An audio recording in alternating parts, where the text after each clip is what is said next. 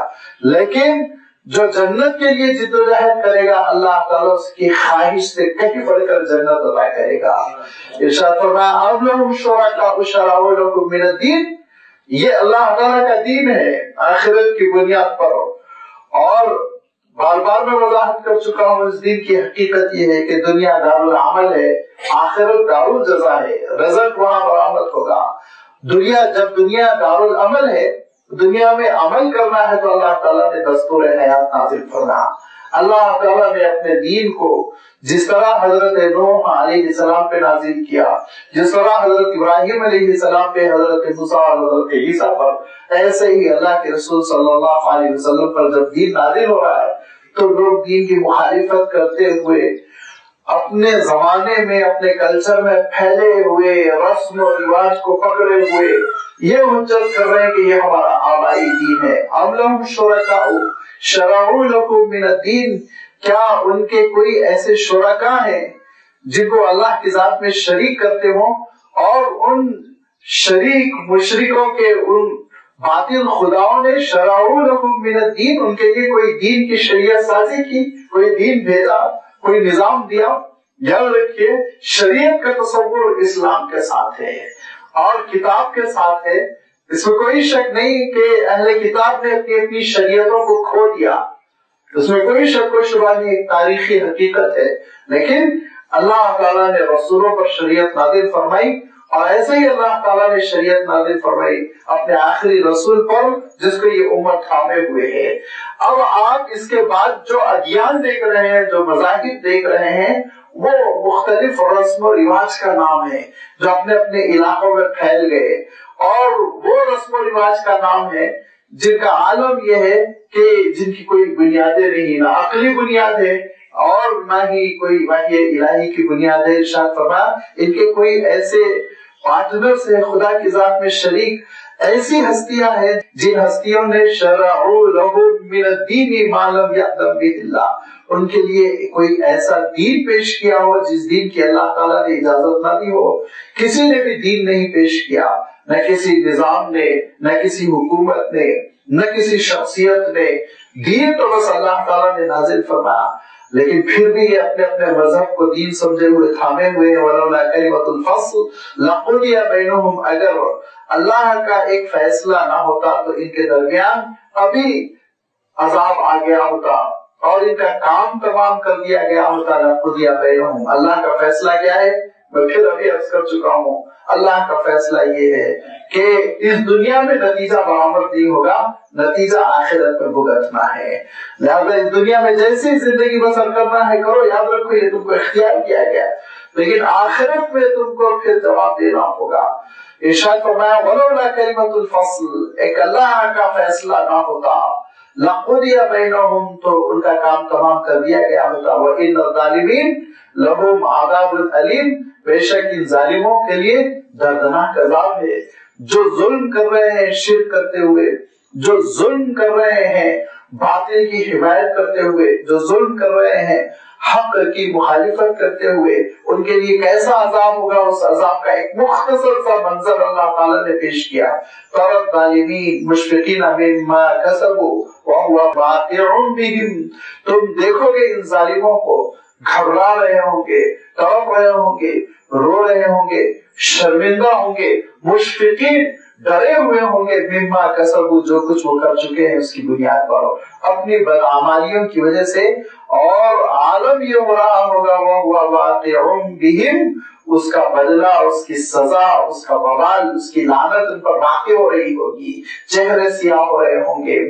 اور ان کو دھکے دے دے کے میدان حشر میں آگے بڑھایا جا رہا ہوگا. جہنم کی دھمکیاں دی جا رہی ہوں گی, ان کی جان نکلی چلی جا رہی ہوگی. مارے شرمندگی کے نگاہیں نہیں اٹھا پا رہے ہوں گے, نگاہیں پتھرا جائے گی. یہ کیفیت کے ساتھ میدان حشر میں وہ کھڑے ہوئے ہوں گے, اور ان کے مقابلے میں وہ جو مظلوم ہے, ستم زدہ ہے, پریشان حال ہے, ایمان کی وجہ سے جن کو قربانیاں دینی پڑ رہی ہے، ایمان کی وجہ سے جن کو ساری زندگی کی سہولیات سے محروم کیا جا رہا ہے، وہ ایمان والوں کا عالم یہ ہوگا والذین آمنوا وعملوا الصالحات فی روضات الجنات، جنہوں نے ایمان قبول کر لیا اور نیکیوں پر کاربند ہو گئے، وہ جنت کی کیاریوں میں ہوں گے، وہ باغات کے، جنت کے جو باغات ہوں گے ان کے باغیچوں میں اور ان کے کناروں میں بیٹھے ہوئے ہوں گے، اور ان کا عالم یہ ہوگا کہ لہم ما یشاءون عند ربہم، ان کو ہر وہ چیز مل رہی ہوگی جس کی وہ خواہش کر رہے ہوں گے۔ دنیا میں ہر وہ چیز انسان کو نہیں ملتی جس کی انسان خواہش کرتا ہے، کچھ اس کا حصہ اس کو مل جاتا ہے، لیکن آخرت میں یہ کنڈیشن ختم ہو جائے گی، یہ حد بندی ختم ہو جائے گی۔ لہم ما یشاءون عند ربہم ذالک هو الفضل الکبیر، یہ ہے اصل فضیلت، یہ ہے اصل اللہ تعالیٰ کا فضل، یہ ہے اصل اللہ تعالیٰ کا سب سے بڑا احسان، جس کو حاصل کرنے کے لیے انسان کو جدوجہد کرنی چاہیے۔ ذالک الذی یبشر اللہ عبادہ الذین آمنوا وعملوا الصالحات، دیکھو یہ وہ چیز ہے جس کی اللہ تعالیٰ تم کو اپنے بندوں کو خوشخبری دے رہا ہے، یہ وہ چیز ہے جس کی اللہ تعالیٰ اپنے بندوں کو خوشخبری دے رہا ہے، ان بندوں کو جنہوں نے ایمان قبول کر لیا اور جنہوں نے نیک اعمال کیے، کہ یہ تم کو جنت میں ایک فضیلت ملے گی، جنت کی کامیابی ملے گی، آخرت کی کامیابی ملے گی، اور جس چیز کی تم تمنا کرو گے وہ چیز تمہارے لیے حاضر کر دی جائے گی، اس اجر کے لیے تم تیار ہو جاؤ۔ آج جو تمہاری قربانیاں ہیں اور جنت کو جو تم نے مقصد بنا کر، آخرت کی کامیابی کو جو ٹارگٹ بنا کر تم نے جدوجہد شروع کر دی، وہ اللہ تعالیٰ ضائع نہیں کرے گا، وہ اللہ تعالیٰ کی لاج رکھے گا، ان کو قبول کرے گا۔ کیسے قبول کرے گا اس کے آگے تذکرہ آ رہا ہے، لیکن ایک بات اللہ تعالیٰ نے یہ ارشاد فرمائی کہ اللہ کے رسول صلی اللہ علیہ وسلم جب اللہ تعالیٰ کا دین پیش فرما رہے تھے، جس کا میں نے ابھی تذکرہ کیا، بڑی مخالفتیں ہو رہی ہیں، اور حضور اکرم صلی اللہ علیہ وسلم کی بات ہے کہ سمجھنے کے لوگ تیار ہی نہیں ہو رہے ہیں۔ ایسے زمانے میں جبکہ مخالفتوں کا طوفان وہ سر چڑھ کر بول رہا ہے اور بڑی پریشانیاں، بڑی جدوجہد، اس موقع پہ اللہ تعالیٰ یہ ارشاد فرماتا ہے، اے نبی آپ اپنے ان مخاطبین کو، آپ کے جو مخالفین ہیں، ان سے ایک بات کہیے، قُلْ لَا أَسْأَلُكُمْ عَلَيْهِ أَجْرًا، جو کچھ میں جدوجہد کر رہا ہوں اللہ تعالیٰ کے دین کو پہنچانے کے لیے، تمہاری خیرخواہی میں، تمہاری محبت میں، اور بگڑے ہوئے ماحول کو سدھارنے کے لیے جو کچھ میں جتن کر رہا ہوں، اس پر میں تم سے 1 روپیہ، 1 سکے، 1 حبے کے معاوضے کا طالب نہیں، میں کسی قسم کا کوئی اجر تم سے نہیں مانتا۔ قُلْ لَا أَسْأَلُكُمْ عَلَيْهِ أَجْرًا، ایک ٹائم کا کھانا کھلا دو میں اس کا روادار نہیں، ایک روٹی دے دو تو میں اس کا مطالبہ نہیں کرتا ہوں، بلکہ اللہ کے رسول صلی اللہ علیہ وسلم نے پابندی لگا دی اپنے خاندان پر کہ اسلام کے نام پر جو کچھ بھی چندہ جمع ہوگا، صدقہ، ان میں تمہارا ذرہ برابر حصہ نہیں ہوگا۔ ایک کھجور حضرت حسن نے منہ میں رکھ لیا تو اللہ کے رسول صلی اللہ علیہ وسلم نے چھین کے ان کے منہ سے نکالا اور کہا نہیں، یہ بیت المال کا حصہ ہے، مسلمانوں کا حصہ ہے، تم اس میں سے نہیں استعمال کر سکتے، کیوں؟ تاکہ لوگوں کو یہ شبہ نہ ہو جائے کہ اپنے خاندان، اپنے کنبے کے لیے اللہ کے رسول صلی اللہ علیہ وسلم کما رہے ہیں، جدوجہد کر رہے ہیں، محنت کر رہے ہیں۔ اللہ کے رسول صلی اللہ علیہ وسلم سارے نبیوں نے اعلان کیا تھا، جس طرح اللہ کے رسول صلی اللہ علیہ وسلم نے اعلان کیا، قُلْ لَا أَسْأَلُكُمْ عَلَيْهِ أَجْرًا، کوئی معاوضہ نہیں چاہیے، لیکن ایک بات ارشاد فرمائی، إِلَّا الْمَوَدَّةَ فِي الْقُرْبَى، ہاں جو قرابت داری ہے نا اس کی محبت کا پاس و لحاظ رکھو۔ اللہ کے رسول صلی اللہ علیہ وسلم فرمایا کرتے تھے کہ میں جو تشریح کر رہا ہوں، اس آیت کی مختلف تشریحات میں سے وہ معتبر تشریح ہے، وہ معتبر تفسیر ہے جو خود حضرت عبداللہ ابن عباس رضی اللہ تعالیٰ عنہ سے امام بخاری نے بیان کی کہ اللہ کے رسول صلی اللہ علیہ وسلم فرمایا کرتے تھے کہ قبیلے قریش کا کوئی خاندان ایسا نہیں ہے جس سے میری کوئی نہ کوئی رشتہ داری نہ ہو، رشتہ داریاں ہیں، تعلقات ہے، خونی رشتے ہیں، روابط ہے، لیکن جب اللہ کے رسول صلی اللہ علیہ وسلم اسلام پیش کر رہے ہیں تو قبیلہ قریش کا عالم یہ ہے ٹوٹا پڑا جا رہا ہے، اور مخالفتوں پہ مخالفت اور اس میں ہم جانتے ہیں کہ خود اللہ کے رسول صلی اللہ علیہ وسلم کا ایک چچا بھی تھا جو مخالفتوں میں بہت آگے بڑھا ہوا تھا، اور جس کا لقب ابو لہب ہے، وہ گورا گمٹا لال تھا، اسی لیے اس کو آگ والے سے تعبیر کیا کرتے تھے ابو لہب۔ وہ ابو لہب کا عالم یہ تھا کہ ایک صحابی کہتے ہیں مجھے آج تک وہ دن اچھی طرح یاد ہے جب میں اپنے والد کی انگلی پکڑ کر مکہ مکرمہ میں گھوم رہا تھا تو میں نے دیکھا کہ ایک بزرگ ہے جو لوگوں کو کچھ سمجھا رہے ہیں اور مجمع ہمدن گوش ان کی بات سن رہا ہے، خاموشی کے ساتھ ان کی بات سن رہا ہے، اور انہوں نے اپنی تقریر فرما دی، گفتگو انہوں نے مکمل کر دی، اور اس کا خلاصہ جو مجھے یاد رہ گیا وہ یہ کہ انہوں نے یہ کہا تھا کہ دیکھو لوگوں، اللہ کے سوا کسی کو معبود نہ مانو، وہی تنہا تمہارا معبود حقیقی ہے، اگر تم نے اس عقیدے کو تھام لیا تو تم کامیاب ہو کر رہو گے، تم جنت پہنچ جاؤ گے۔ یہ ان کی تقریر کا خلاصہ تھا، اور انہوں نے اپنا خطاب ختم کیا، تقریر ختم کی، بس اس کے ساتھ ہی ایک شخص ان کے پیچھے سے کھڑا ہوا اور کہا کہ ان کی بات نہ مانو، ان کی بات نہ مانو، اگر تم ان کی بات مان لو گے تو تم کو یہ پرانے آبائی دین سے پھیر دیں گے، محروم کر دیں گے، لات و عزا سے تم کو یہ جدا کر دیں گے، کیونکہ یہ صابی ہیں، یہ دین سے نکلے ہوئے، انہوں نے نیا دین ایجاد کر لیا۔ میں نے پوچھا بھائی یہ پہلے والے کون تھے جنہوں نے تقریر کی؟ کہا یہ محمد ہے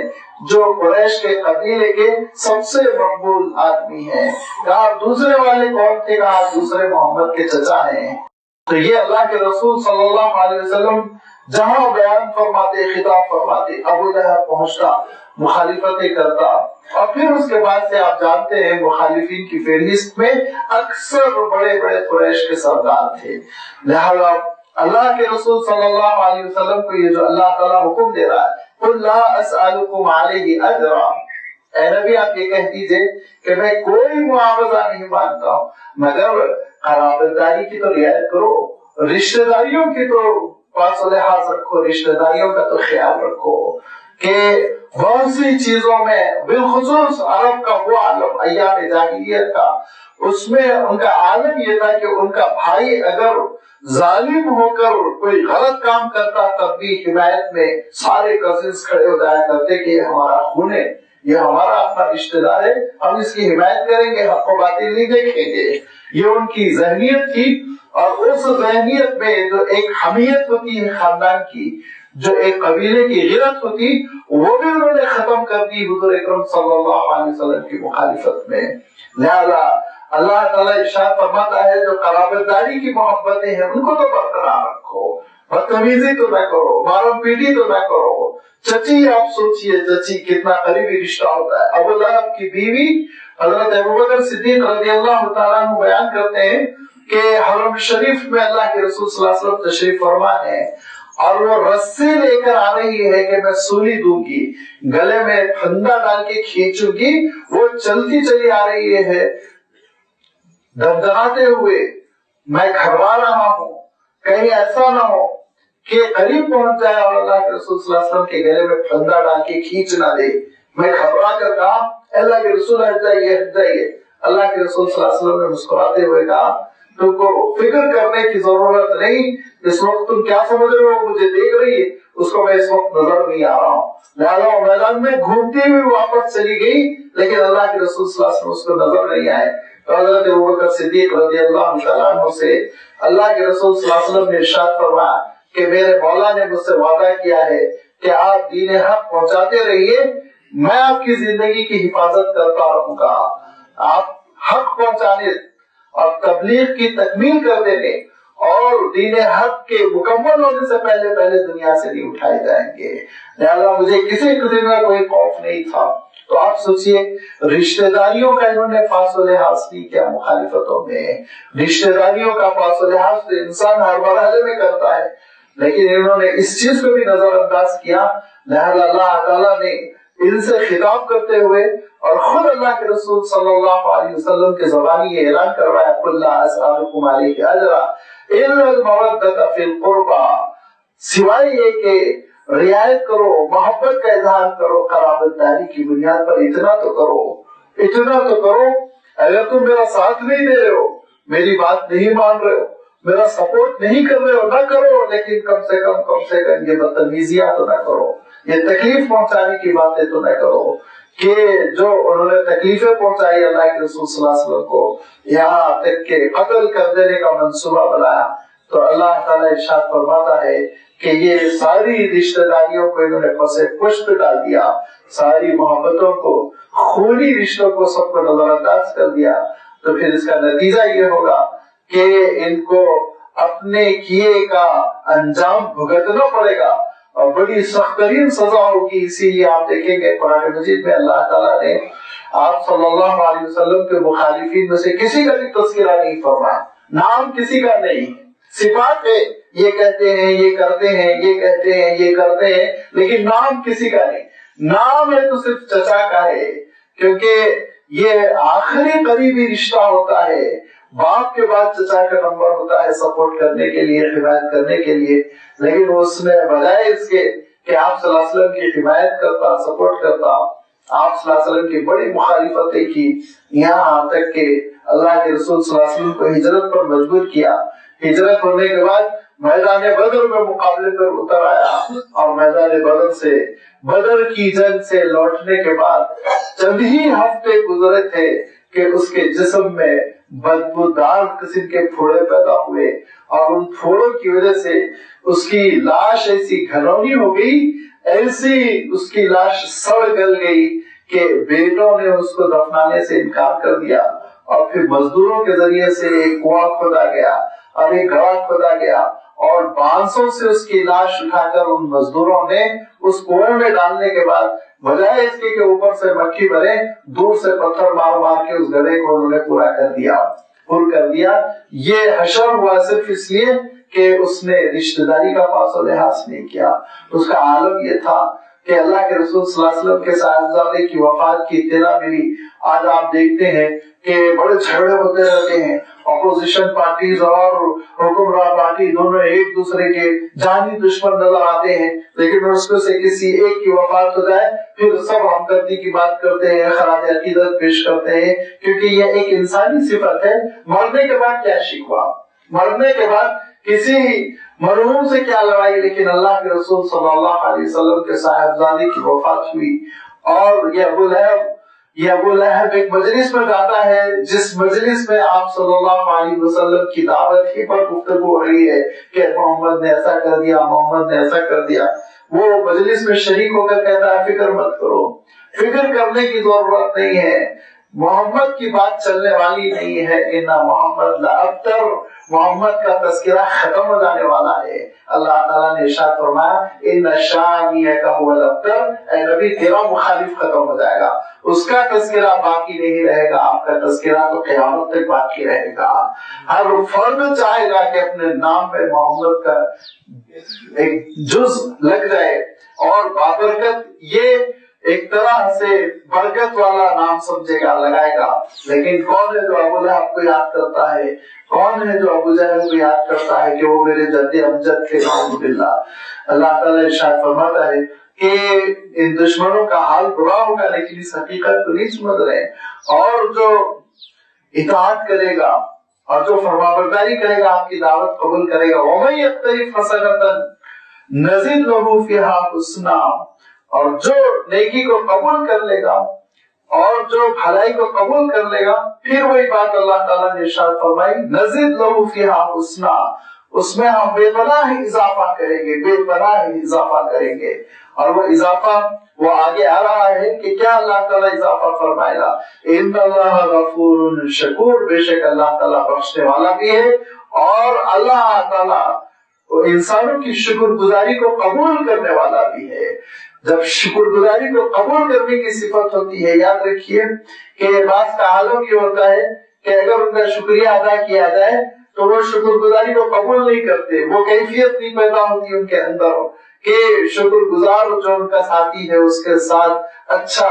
سلوک کریں، مسکرا کر جواب دیں۔ تو کبھی کبھی یہ بھی صفت ہوتی ہے انسانوں میں، لیکن اللہ تعالیٰ ارشاد فرماتا ہے، اللہ تعالیٰ کا عالم یہ ہے کہ جو بندہ اللہ تعالیٰ کا شکر ادا کرتا ہے، اللہ تعالیٰ اس کے شکر کو قبول کرتا ہے، اور اس کی شکر گزاری پر اللہ تعالیٰ بے پناہ اجر عنایت فرماتا ہے۔ اب یقولون افترا علی اللہ کذبا، یہ کہہ رہے ہیں کہ محمد نے صلی اللہ علیہ وسلم اللہ تعالیٰ کی جانب جھوٹ کی نسبت کی، تو یہ کہنا کہ جھوٹ کی نسبت اللہ تعالیٰ کی جانب کی، دراصل آپ غور کیجئے، خود اللہ تعالیٰ پر تہمت لگانا ہے،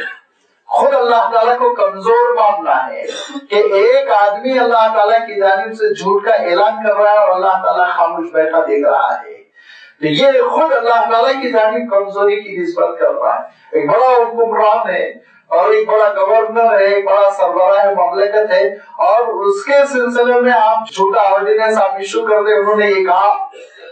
یہ کہا کہہ کر آپ آرڈیننس ایشو کر دیں، اور وہ دیکھتا رہ جائے تو وہ الو ہے، اس کو آپ ہٹا دیجیے تخت سے، اس کو تو فوراً ایکشن لینا چاہیے، گرفتار کر دینا چاہیے جو جھوٹی نوٹس ایشو کر رہا ہے اس کو، اور سزا دینی چاہیے سخت سے سخت۔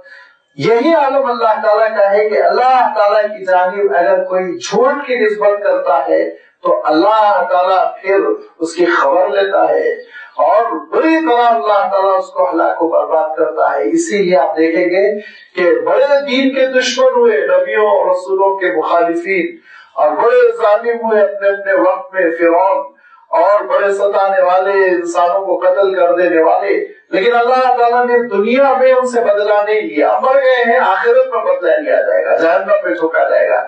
لیکن جس کسی نے اللہ تعالیٰ کی جانب جھوٹ کی نسبت کی اور جھوٹی نبوت کا دعویٰ کیا، اللہ تعالیٰ نے ضرور اس کو دنیا میں ذلیل کر کے اٹھایا۔ یہ اللہ تعالیٰ کا نظام ہے۔ کیوں؟ اس لیے کہ نعوذ باللہ اللہ کی کمزوری کا اعلان کر رہا ہے، اسی لیے اللہ تعالیٰ اس کی بری موت کرتا ہے، اس کو بری موت مارتا ہے۔ لہذا اللہ تعالیٰ یہی بات ارشاد فرما رہا ہے، اب یقولون افترا علی اللہ کذبا،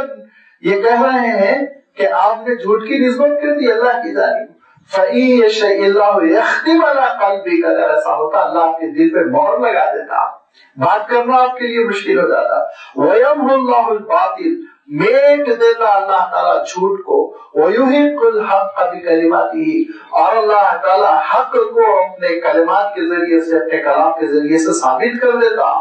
تھوڑی ہوتا کہ آپ جھوٹ بولتے رہتے اور اللہ تعالیٰ گوارا کرتا رہتا، نعوذ باللہ۔ اللہ تعالیٰ نے کبھی اللہ تعالیٰ کی جانب جھوٹ کی نسبت کو گوارا نہیں کیا۔ جن جن لوگوں نے رسول ہونے کا، نبی ہونے کا دعویٰ کیا، اللہ تعالیٰ نے ان کو ذلتوں سے دوچار کیا، پاگل ہوئے، وہ بیمار ہوئے، گندی بیماریوں میں اور ناپسندیدہ قسم کی موت سے وہ دوچار ہو کر رہ گئے۔ اللہ تعالیٰ ان کے دلوں پہ مہر لگاتا ہے، اللہ تعالیٰ ان کا عالم یہ کر دیتا ہے کہ کچھ بولتے ہیں، کچھ کرتے ہیں، اور بولتے ہیں تو اپنی ہی بات کی بات میں مخالفت کرتے ہیں، جن کو ہم کہتے ہیں نا کہ بالکل بے پیندے کا لوٹا، وہ اپنی باتوں پر قائم نہیں رہتے، وہ اپنی بات پر ثابت قدم نہیں رہ پاتے، ہر تھوڑے دن میں ان کی باتوں میں تبدیلیاں ہوتی رہتی ہیں۔ اور یہاں چونکہ بہرحال وہ موضوع نہیں ہے، ورنہ میں جھوٹے نبیوں کے دعوے اور دعووں میں ان کی ناکامیوں کا تذکرہ کرتا تو پتا چل جاتا کہ اللہ تعالیٰ کے جھوٹ کو کیسے کھول کر بیان کر دیتا ہے۔ بالخصوص آپ کے ہندوستان میں بھی ایک نبی اور رسول ہوئے تھے، نبوت ذلی، نبوت بروزی، کیا کیا انہوں نے دعوے کیے، اور اس کے بعد وہ ایک خاتون کے عاشق ہو گئے۔ وہ خاتون مسلمان تھی، ان خاتون نے صاف انکار کیا، میں ان سے نکاح نہیں کروں گی۔ احمدی بیگم ان کا نام تھا۔ ان خاتون نے کہا میں سواری نہیں کر رہا، مر جاؤں گی لیکن شادی نہیں کروں گی۔ تو انہوں نے، وہ نبی تھے، انہوں نے اعلان کیا میرے پہ وحی آئی ہے، اس سے شادی ہو کر رہے گی، اس سے نکاح ہو کر رہے گا۔ لہذا پریشرائزڈ کرنے کی کوشش کی کہ آسمان سے اعلان آ گیا ہے نکاح۔ وہ ٹھیک بہت ہی عزم مصمم والی، اور اس نے گھٹنے نہیں ٹیکے، اور برابر کوششوں کے باوجود وہ جھکی نہیں، اور ان سے اس نے نکاح نہیں کیا، شادی نہیں کیا، تک کہ وہ بیچاری خاتون کی وفات ہو گئی۔ تو لوگوں نے پوچھا آپ نے تو کہا تھا کہ ان سے نکاح ہوگا، اللہ کا اعلان ہے، تو کہا نہیں، وہ جنت میں ہوگا، دنیا میں نہیں ہوگا۔ ذلیل و رسوا اللہ تعالیٰ دنیا میں کرتا ہے، بتاتا ہے یہ جھوٹے ہیں۔ لہذا بہت سے دعوے، 20 دعوے ایسے ہوئے جو دنیا میں پتا چلا کہ وہ جھوٹے ہیں اور پورے نہیں ہو سکے، اور اللہ کی جانب جھوٹ کی نسبت کرتے رہے۔ اللہ کے رسول صلی اللہ علیہ وسلم کی جانب جب یہ بات کی نسبت کی گئی، اللہ تعالیٰ ارشاد فرماتا ہے تو کیا یہ سمجھ رہے اللہ مجبور بیٹھا دیکھ رہا ہے؟ نہیں، فَيَشَإِ اللَّهُ يَخْتِمَ عَلَىٰ قَلْبِكَ، اللہ مہر لگا دے گا آپ کے دل پر، آپ گفتگو نہیں کر سکیں گے نعوذ باللہ اگر آپ اللہ کی جانب جھوٹ کی نسبت کریں گے۔ وَيَمْحُ اللَّهُ الْبَاطِلَ، اللہ تعالیٰ جھوٹ کو گوارا نہیں کرتا ہے، میٹ دیتا ہے۔ وَيُحِقُّ الْحَقَّ، سچائی کو ثابت کر کے رہتا ہے اپنے فیصلوں سے، اپنے کلام سے۔ إِنَّهُ عَلِيمٌ بِذَاتِ الصُّدُورِ، بے شک سینوں میں جو کچھ ہے اس سے بھی اللہ تعالیٰ واقف ہے، اور جو کچھ لوگ دلوں میں بات چھپائے ہوئے ہیں اللہ تعالیٰ اس سے بھی واقف ہے، کیونکہ وہ اپنے دلوں میں یہ بات چھپائے ہوئے تھے کہ اللہ کے رسول صلی اللہ علیہ وسلم جو کچھ فرما رہے ہیں وہ حق ہے، سچائی ہے، اس میں ذرہ برابر شبہ کی گنجائش نہیں ہے، وہ سمجھ رہے تھے، لیکن زبان سے جو مخالفتیں کر رہے تھے اس کی وجہ یہ تھی کہ ایک تو یہ کہ دکانداری جا رہی ہے، آمدنی جا رہی ہے، اور دوسرے یہ کہ اللہ کے رسول صلی اللہ علیہ وسلم کی عظمتوں کا اعتراف ہے، اور دوسرے یہ کہ اللہ کے رسول صلی اللہ علیہ وسلم کی اطاعت ہے، فرما برداری ہے، اس سے وہ بچنا چاہ رہے تھے۔ کیوں ہم اپنے خاندان کے ایک فرد کے مطیع اور فرما بردار ہو جائے، یہ ان کے دلوں میں جذبہ تھا۔ اسی لیے اللہ تعالیٰ ارشاد فرماتا ہے دلوں کے جذبے سے تو اللہ تعالیٰ واقف ہے، منہ سے کچھ اور کہہ رہے ہو، دل میں کچھ اور ہے، لیکن یاد رکھو اس کے باوجود تمہارے لیے توبہ کے دروازے کھلے ہوئے ہیں۔ اگر توبہ کرتے ہو، اسلام قبول کرتے ہو، اور اللہ کے رسول صلی اللہ علیہ وسلم کی خدمت میں حاضر ہو جاتے ہو، اور اللہ کے رسول صلی اللہ علیہ وسلم بھی تمہارے لیے دعائے مغفرت کر دے، تو پھر یہاں سے تمہاری کامیابی کا دروازہ کھل جائے گا۔ وَهُوَ الَّذِي يَقْبَلُ التَّوْبَةَ عَنْ عِبَادِهِ، وہی ہے رب پروردگار جو اپنے بندوں کی توبہ قبول کرتا ہے، وَيَعْفُو عَنِ السَّيِّئَاتِ، اور گناہوں کو معاف کرتا ہے، وَيَعْلَمُ مَا تَفْعَلُونَ، اور اے بندو جو کچھ تم کر رہے ہو اس سے خوب اچھی طرح واقف ہے۔ لہذا یعلم ما تفعلون کا نتیجہ کیا ہونا چاہیے؟ جب اللہ تعالیٰ جو کچھ ہم کر رہے ہیں اس سے واقف ہے تو صدق دل کے ساتھ توبہ ہو، تو اچھی نیت کے ساتھ، دکھاوے کی توبہ نہ ہو، اور جب صدق دل کے ساتھ توبہ ہوگی تو اللہ تعالیٰ گناہوں کو معاف فرمائے گا۔ صدق دل کے ساتھ، سچی نیت کے ساتھ سچی توبہ ہوگی، جس کو قرآن مجید میں توبۃ النصوح کو فرمایا، وہ توبہ اگر ہوگی تو پھر اللہ تعالیٰ نہ صرف گناہوں کو معاف فرمائے گا، بلکہ آپ جانتے ہیں سورۃ الفرقان میں یہ گزر چکا ہے کہ نہ صرف یہ کہ گناہوں کو معاف فرما دے گا، بلکہ گناہوں کو میٹ کر اس مقام پر اللہ تعالیٰ نیکیاں لکھ دے گا۔ اولئک یبدل اللہ سیئاتہم حسنات، یہ کلیہ، یہ اپنی سنت، اپنے طریقہ کار کا اللہ تعالیٰ نے اعلان فرمایا کہ بندہ میدان حشر میں حاضر ہو اور وہاں پہ گناہوں کی ایک لسٹ ہو، اور اس کے بعد اس کو انڈر لائن کر کے یہ کہہ دیا جائے یہ گناہ معاف، یہ گناہ معاف، یہ گناہ معاف، تو لازمی بات ہے شرمندگی تو بندے کو ہوگی کہ اس کے لسٹ میں 150 200 بڑے بڑے گناہ کبیرہ ہے، تو اللہ تعالیٰ اس بندے پر ایسا رحم و کرم فرمائے گا کہ وہاں گناہ جہاں لکھا ہوا ہے اس جگہ کو میٹ دیا جائے گا۔ اب جب میٹ دیا گیا تو ویکیوم میں اب ایک بلینک ہے، وہاں پہ خالی جگہ ہے، تو پھر آس پاس کے لوگ کہیں گے کہ یہ یہاں پہ خلا کیوں ہے، چھٹا ہوا کچھ رہ گیا، تو اللہ تعالیٰ وہاں پہ ایک نیکی لکھ دے گا تاکہ کوئی شبہ بھی نہ ہو، سوال بھی نہ پیدا ہو۔ یہ اعزاز فرمایا اللہ تعالیٰ، ارشاد فرمایا کہ وَهُوَ الَّذِي يَقْبَلُ التَّوْبَةَ عَنْ عِبَادِهِ، وہی ہے جو قبول کرتا ہے توبہ اپنے بندوں سے، وَيَعْفُو عَنِ السَّيِّئَاتِ، اور گناہوں کو معاف کرتا ہے۔ عفو درگزری اس کی صفت ہے، لیکن یاد رکھو یعلم ما تفعلون، جو کچھ کر رہے ہو اس سے واقف ہے۔ لہذا توبہ کر رہے ہو تو ایک تو یہ کہ سچی توبہ کرو، اچھی توبہ کرو، اور سچی توبہ کس کو بولتے ہیں؟ اس کے لیے پہلی شرط یہ ہے کہ گناہ پر ندامت ہو، شرمندگی ہو، اور دوسری بات یہ ہے گناہ نہ کرنے کا عزم ہو، ارادہ ہو کہ آگے میں یہ گناہ نہیں کروں گا، اور تیسرے یہ کہ اس گناہ سے جو منافع ہو چکے ہیں، جو منفعتیں ملی ہوئی ہیں، ان منفعتوں سے وڈرا ہو جاؤ۔ جو گناہ کی وجہ سے فائدے حاصل ہو چکے ہیں وہ فائدوں سے پھر ہاتھ دھو لو، دستبردار ہو جاؤ، یہ ہے سچی توبہ۔ یہ نہیں کہ پلاٹ پر قبضہ کیے ہوئے ہیں اور اس کے بعد توبہ توبہ مسجد میں توبہ کر کے کہہ رہے ہیں کہ میں نے سچی توبہ کر لی۔ نہیں، جو قبضہ کیا ہے اگر ناجائز ہے چھوڑ دو اس کو، جس کا حق ہے اس کو حق دے دو، یہ ہے سچی توبہ. لہذا تم کیا کر رہے ہو اللہ تعالیٰ جانتا ہے. نعوذ باللہ اللہ کو دھوکہ نہیں دے سکتے ہو. کیا فرمایا اللہ تعالیٰ نے؟ یخادعون اللہ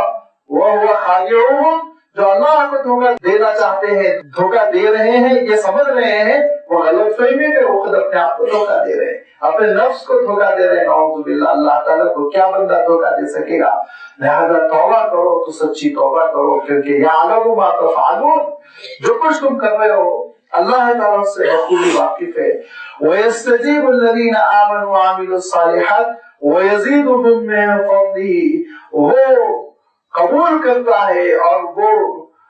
جواب دیتا ہے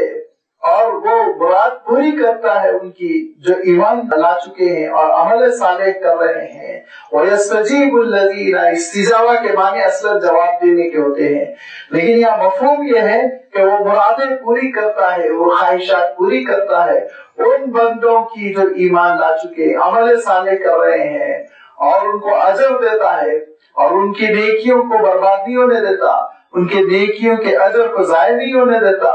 اور اس کے ساتھ ساتھ وَيَزِيدُهُم مِّن فَضْلِهِ، اپنے فضل سے بڑا اضافہ فرماتا ہے. یہ اضافہ کیا ہے جس کا تذکرہ اب یہ تیسری مرتبہ آ رہا ہے اس رکوع میں. پہلے ہی ارشاد فرمایا کہ من کان یرید حرث الآخرۃ نزد له فی حرثہ، ہم اس کی کھیتی میں اضافہ کر دیتے. پھر آگے چل کے ارشاد فرمایا ومن یقترف حسنۃ نزد له فیہا حسنا، جو بھلائی کی طرف آگے بڑھتا ہے تو ہم بھی اس کے بھلے انجام میں اضافہ کر دیتے ہیں. یہ اضافہ کیا ہے؟ اس اضافے کے سلسلے میں مفسرین نے متعدد باتیں لکھی کہ اضافہ یہ ہے، ارشاد فرمایا کہ اعمال کا جو اجر ہے وہ کئی کئی سو گنا اللہ تعالیٰ بڑھا دیتا ہے. اعمال کا اجر جس کے بارے میں اللہ کے رسول صلی اللہ علیہ وسلم فرمایا کرتے تھے کبھی کبھی نیتوں کے مطابق 10 گنا سے لے کے 700 گنا تک اللہ تعالیٰ اجر دیتا ہے، اور کبھی کبھی وہ لاکھوں گنا اجر بڑھا دیتا ہے جس کا بندے کو وہم و گمان بھی دنیا میں نہیں ہوتا. یہ اضافہ. اور یہ بھی ارشاد فرمایا اضافہ یہ ہے کہ اللہ تعالیٰ بندے جب جنت میں داخل ہوں گے تو پھر بندوں کو یہ پروانہ دے گا، بندوں سے یہ وعدہ کرے گا کہ اب اللہ تم سے کبھی خفا نہیں ہونے والا ہے. یہ ایک اضافہ ہے. لیکن ایک حدیث میں جو مسلم شریف میں تفصیل کے ساتھ آئی ہے اس میں اللہ کے رسول صلی اللہ علیہ وسلم اپنے اس فضل کے اضافے کو اور اپنی اس بونس کو، اللہ کی جانب سے ملنے والی اس بونس کو، اس نعمت کو جو اضافے کی شکل میں ملے گی، اس کا تذکرہ کرتے ہوئے ارشاد فرماتے ہیں کہ اللہ تعالیٰ اپنے جنتی بندوں سے خطاب کرے گا اور کہے گا کہ اے میرے بندوں، میں نے جو وعدہ کیا تھا وہ پورا ہو گیا. بندے کہیں گے پروردگار آپ نے جو وعدہ فرمایا تھا وہ پورا ہو گیا، آپ نے جنت کی خوشخبری دی تھی، وہ جنت اور جنت کی نعمتوں سے ہم مالا مال ہو چکے. تو اللہ تعالیٰ ارشاد فرمائے گا لیکن ایک چیز اور ہے جو میں تم کو عطا کرنا چاہتا ہوں. تو بندے کہیں گے اے اللہ، جنت میں عالم یہ ہے لکم فیہا ما تشتہی انفسکم، جس چیز کی خواہش ہو رہی وہ اویلیبل، ہر چیز ہمارے سامنے، اب مزید کیا آپ عنایت فرمائیں گے. اللہ تعالیٰ ارشاد فرمائے گا کہ اب جو میں مزید تم کو دینے جا رہا ہوں وہ یہ کہ خالدین فیہا، میں یہ وعدہ کرتا ہوں کہ اس جنت سے اب تم کو کبھی محروم نہیں کیا جائے گا، ہمیشہ ہمیشہ اس جنت میں رہو گے.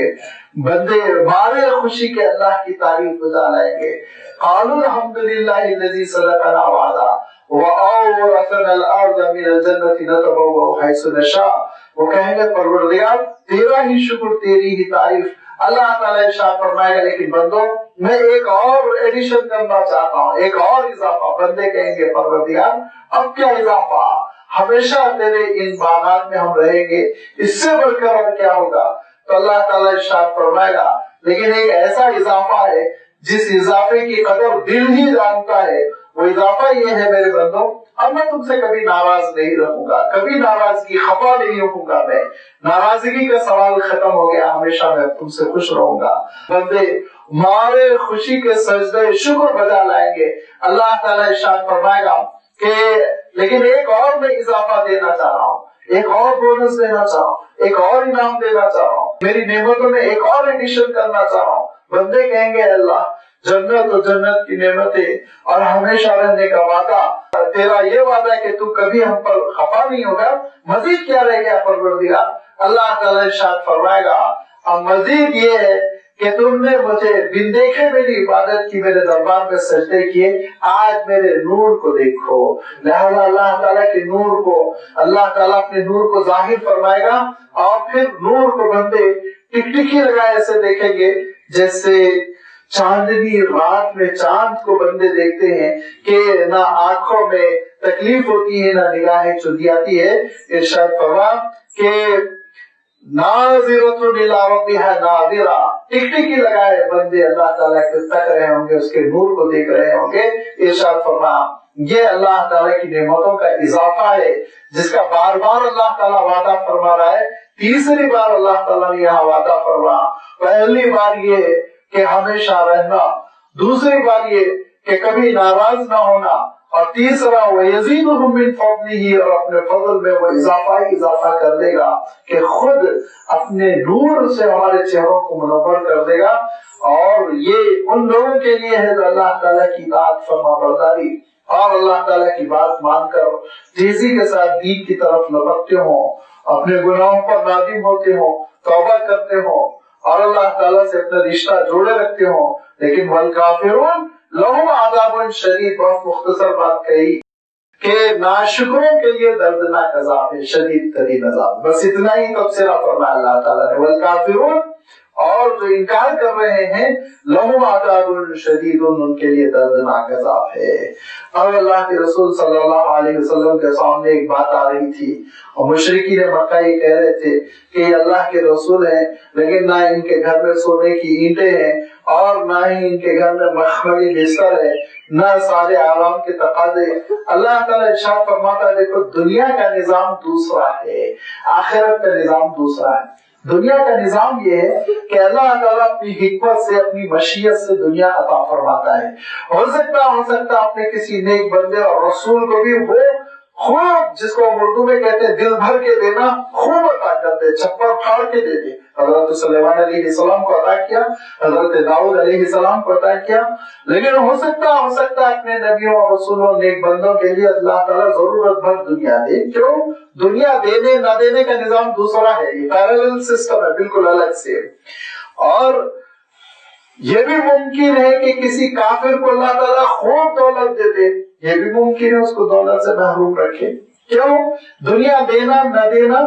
اس کا انحصار یہ ڈیپینڈ کرتا ہے اللہ کی ایک حکمت پر جس کا اظہار یہاں ارشاد فرما رہا ہے۔ رہا آخرت کا مسئلہ، روحانی کامیابی کا مسئلہ، وہ اللہ کی ایک بڑی نعمت ہے، جو بندگی کرتا ہے اللہ تعالیٰ آخرت کی نعمت اس کو عنایت فرماتا، وہ ایک دوسرا نظام ہے۔ تو آخرت کی کامیابی کے نظام کے بعد اللہ تعالیٰ دنیا کس کو ملی دنیا کس کو نہیں ملی اس کا تذکرہ کرتے ہوئے فرمایا وَلَوْ بَسَطَ اللَّهُ الرِّزْقَ لِعِبَادِهِ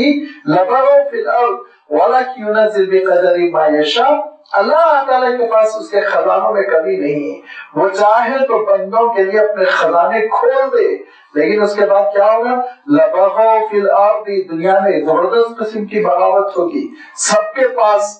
ضرورت بھر چیزیں ہیں، دوسروں کے محتاج نہیں، لہذا جگہ ہی جگہ، لڑائیاں ہی لڑائیاں۔ اسی لیے اللہ تعالیٰ کیا کرتا ہے؟ بعض کو محتاج رکھتا ہے، بعض کو عطا کرتا ہے، اور پھر اللہ تعالیٰ اپنی نعمتوں کو تقسیم کرتا ہے۔ بعض کو اللہ تعالیٰ دولت دے دیتا ہے، دوسرے کو بہادری طاقت، تیسرے کو حسن، چوتھے کو علم، پانچویں کو ذہانت۔ اس طرح اللہ تعالیٰ نے اس دنیا کو ایسا بنایا کہ سب ایک دوسرے کے ضرورت مند ہو کر دنیا کی زندگی بسر کریں، ورنہ یہ دنیا نہیں چلتی۔ ذرا آپ سوچ لیجیے کہ ایسے ہم بے نیاز ہو جاتے اور ایسے ہم اکڑ کر رہتے کہ دوسروں کے ذرہ برابر ضرورت مند نہیں ہے تو ان کی ذرہ برابر ہم خبر بھی نہیں لیتے۔ لیکن عالم یہ ہے، بادشاہ سلامت وہ سلامتی کا دعویٰ کرنے کے باوجود اپنے فوجیوں کے محتاج ہوتے ہیں، وہ طاقتور ہوتے ہیں، وہ بہادر ہوتے ہیں، وہ جنگ لڑتے ہیں، وہ ڈیفینس کرتے ہیں، وہ سیکیورٹی کے اسباب مہیا کرتے ہیں، لہٰذا بادشاہ ان کی بھی خوشامد کرو۔ اور آج کل تو اللہ تعالیٰ نے ایسی ذلت کی موت دے ماری کہ اوٹ اوٹ کے لیے بھیک مانگتے رہو، تب جا کے سربراہ بنو، عوام کے محتاج رہو۔ تو ہر ایک کو دوسرے کا محتاج بنایا اس نے، ہر آدمی دوسرے آدمی کا ضرورت مند ہے۔ یہ اللہ کا نظام ہے اس دنیا کو چلانے کے لیے۔ اسی لیے ارشاد فرمایا لا بغوا فی الارض، اگر ایک صاحب کو ساری چیزیں مل جاتی، ذہانت بھی مل جاتی، ایڈمنسٹریشن بھی چلانے کے قابل، دولت بھی، حسن بھی، تو پھر وہ دوسروں کو کہاں خرچ کرتے؟ اپنی زندگی مست اور اپنی زندگی پوری طرح آپ دیکھیں گے تنہائی کے ساتھ اپنی خوشیوں کے ساتھ وہ بسر کر لیتے، اور ان کے اندر خود غرضی ہوتی، دوسروں کی ذرہ برابر ان کو فکر نہ ہوتی۔ اللہ تعالیٰ نے محتاج کر رکھا ہے ان کو، اپنی خوشیوں کے لیے دوسروں کے پاس جانا ہے، بیمار ہوتے ہی ڈاکٹر کے پاس بھاگنا ہے، اور کمزور ہوتے ہی سیکورٹی کا انتظام کرنا ہے، اور گھر بنانے کے لیے لیبر کی خوشامد کرنی ہے، دولت نے کبھی محتاج رکھا۔ یہ ہے اللہ کا نظام۔ وَلَوْ بَسَطَ اللَّهُ الرِّزْقَ لِعِبَادِهِ، اگر اللہ تعالیٰ پھیلا دیتا اپنی نعمتوں کو سارے بندوں کے لیے، بگاڑ پیدا ہوتا، فساد کرتے، باغی ہو جاتے زمین پہ۔ وَلَكِنْ يُنَزِّلُ بِقَدَرٍ مَا يَشَاءُ، وہ نازل کرتا ہے جتنی ضرورت ہوتی ہے اتنا۔ پانی اگر برس جائے پورا سمندر بھر جائے، اللہ بنا میں رکھے کہ حشر ہوگا ہماری زمینوں کا، ذرا سوچئے تھوڑا سا پانی کچھ زیادہ برس جاتا ہے تو پھر سیلاب آ جاتا ہے، جینا دوبر ہو جاتا ہے۔ اللہ تعالیٰ ہر چیز ایک مقدار کے ساتھ ہم کو عطا کر رہا ہے۔ پیٹرول بھی دے رہا ہے مقدار کے ساتھ، بارش بھی دے رہا ہے مقدار کے ساتھ، غلہ بھی دے رہا ہے ایک مقدار کے ساتھ۔ اگر وہ چاہے تو اتنا ٹن اللہ تعالیٰ غلہ ہم کو عطا کر دے کہ ہم ان کو جلا جلا کر پھینکے برباد کریں، لیکن نہیں، اللہ تعالیٰ جتنی محنت کر رہے ہیں اتنا دے رہا ہے، اتنے ہی سے ہم پیٹ بھر رہے ہیں، آگے پھر ہم محنت کر رہے ہیں تاکہ قدردانی ہو۔ ارشاد فرمائے انہ بعبادہ خبیر بصیر، وہ اپنے بندوں سے بخوبی واقف ہے ان کی نفسیات کیا ہے، کتنی جلدی خود غرضی میں مبتلا ہو جاتے ہیں، کتنی جلدی یہ باغی ہو جاتے ہیں، کتنا ملنے پر یہ آپے سے باہر ہو جاتے ہیں، ساری نفسیات سے اللہ تعالیٰ واقف ہے۔ لہذا اللہ تعالیٰ ان ساری چیزوں سے بندوں کو باندھے ہوئے رکھا ہے، بندھے ہوئے ہیں، مجبور سے ہیں۔ وَهُوَ الَّذِي يُنَزِّلُ الْغَيْثَ مِن بَعْدِ مَا قَنَطُوا، مایوس ہو جانے کے بعد اللہ تعالیٰ بارش نازل فرماتا ہے، تڑپ جاتے ہیں گرمی سے، پانی کے قطرے قطرے کو ترس جاتے ہیں، اور بورویل ہے کہ خشک ہوئے جا رہے ہیں، کنویں ہے کہ خشک ہوئے جا رہے ہیں، تالاب ہے کہ خشک ہو چکے، اور بندے گڑ گڑا رہے ہیں، رو رہے ہیں، اے اللہ پانی، اے اللہ پانی۔ اس مایوسی کے بعد پھر بادل آتے ہیں، پانی برستا ہے، پھر تالاب جلتھل ہو جاتے ہیں، پھر کنویں بھر جاتے ہیں۔ وَهُوَ الَّذِي يُنَزِّلُ الْغَيْثَ، وہی ہے جو پانی برساتا ہے، مِن بَعْدِ مَا قَنَطُوا، مایوس ہو جانے کے بعد، وَيَنشُرُ رَحْمَتَهُ، اور اپنی رحمت پھیلا دیتا ہے۔ وَهُوَ الْوَلِيُّ الْحَمِيدُ، وہی کارساز ہے اور وہی ستونہ صفات ہے، قابل تعریف ہے، حمد و ثنا اسی کے لیے زیبا ہے۔ یہ اللہ تعالیٰ کا نظام ہے کہ اللہ تعالیٰ اپنے ایک نظام سے ساری چیزیں عنایت فرماتا ہے۔ بندوں میں یہ کوتاہی ہوتی ہے، بندوں میں یہ پستی ہوتی ہے، بندوں کی یہ خامی ہوتی ہے، کمزوری ہوتی ہے کہ ذرا سا اللہ تعالیٰ کی نعمت دینے میں دیر کر دے، چند گھنٹوں کی تاخیر ہو جائے، چند ہفتوں کی، مایوس، اور ذرا سا نعمتیں اضافے کے ساتھ مل جائے، مغرور۔ یہ ہے بندے کی کمزوری۔ لیکن اللہ کے نیک بندے ایسے نہیں ہوتے۔ اللہ کے نیک بندے نعمتوں کے ملنے پر مغرور اور نہ ملنے پر مایوس ہرگز نہیں ہوتے۔ نہ ملنے پر وہ اللہ سے خوش اور اس کی حکمت و مصلحت جان کر اس کی عبادت کرتے رہتے ہیں، اور ملنے پر وہ اللہ کے شکر گزار اور پھر اللہ کے حکم کے مطابق نعمتوں کو خرچ کرتے رہتے ہیں۔ یہ اعلیٰ ظرف وہ بندے ہوتے ہیں جن بندوں کو اللہ تعالیٰ پھر اپنی رحمتوں سے، جنت کی نعمتوں سے مالا مال کرتا ہے۔ اور جو بندے کم ظرف ہوتے ہیں، جن کا عالم یہ تھوڑی سی نعمتیں ملی اترا گئے اور مغرور ہو گئے، اور جہاں آزمائش میں پڑے مایوس ہو گئے، اللہ کی رحمتوں سے منہ موڑ لیا، ایسے بندوں کا عالم یہ ہوتا ہے، تباہ ہو جاتے ہیں، برباد ہو جاتے ہیں۔ لہذا اللہ تعالیٰ ارشاد فرماتا ہے اللہ کے اس نظام کو سمجھو، جڑے رہو اللہ تعالیٰ سے۔ وَمِنْ آيَاتِهِ خَلْقُ السَّمَاوَاتِ وَالْأَرْضِ، اور اسی کی نشانیوں میں سے ہے، اسی کی قدرت کے کارناموں میں سے کہ آسمان کو پیدا کیا اور زمین کو پیدا کیا۔ وَمَا بَثَّ فِيهِمَا مِن دَابَّةٍ، زمین و آسمان میں کتنے جانداروں کو پیدا کر دیا کہ زمین پر جتنے جاندار ہیں اس سے کہیں زیادہ، 3 گنا زیادہ سمندر میں، اور پھر فضاؤں میں کتنے پرندے ہیں اڑے پھر رہے ہیں۔ اللہ تعالیٰ کی یہ ساری نشانیاں ہیں۔ لیکن عجیب و غریب بات یہ ہے کہ اللہ تعالیٰ ارشاد فرماتا ہے وَمَا بَثَّ فِيهِمَا مِن دَابَّةٍ، زمین و آسمان میں بے پناہ قسم کی مخلوقات کو، چوپایوں کو، جانداروں کو، پرندوں کو اس نے پھیلا دیا، لیکن اس نے جو پھیلا دیا، بکھیر دیا ہے،